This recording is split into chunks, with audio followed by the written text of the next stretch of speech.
Imagine, if you will, a tiny little submarine plunged deep into an ocean of blood. A very tiny submarine where the only view of the outside world is through grainy images captured by a camera built into the submarine. This ocean of blood is filled with all manner of crazy creatures, most of which you'll never actually see, but the tiny submarine has a radar system, and when you're approaching one of these creatures, you'll be notified with an increasingly intense beeping and a little flashing dot. This is essentially what it's like to play Iron Lung, the latest game from David Zemansky, the human who brought us Dusk.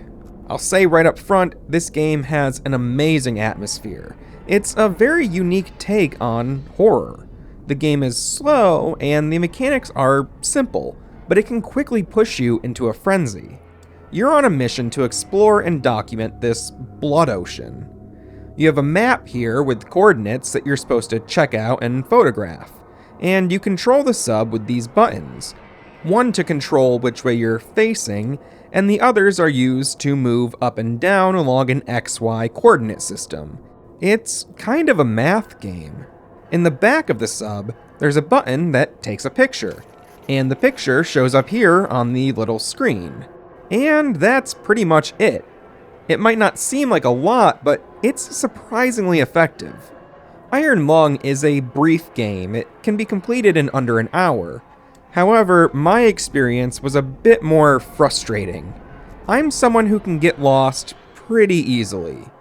I remember one time I showed up for work an hour late because I got off at the wrong bus stop and just could not figure out where I was, even though I was only about a 10-minute walk away from my place of work. These directional shortcomings of mine do cross over into the video game realm. I've gotten lost in every open world game that I've ever played, and while a map is usually very helpful in figuring out where to go, there's some kind of disconnect there for me where I can't always translate the directions on the map to the orientation of my character in the game. And unfortunately, this made Iron Lung needlessly difficult for me.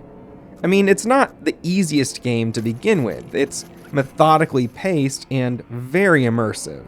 It really communicated the feeling of being welded into a doomed submarine. But ultimately, I kind of felt like I was too dumb for this game. I'm half joking, but if you're anything like me and have a hard time with navigation, this game might not be for you. That said, the entire presentation, the graphics, gameplay, sound, and story, they all work together to create a really strong game that I think a lot of horror fans are going to enjoy. Have you played Iron Lung? Do you get lost in video games? Hit me up down in the comments, and be sure to subscribe to Hidden Machine for new videos all week long. See ya!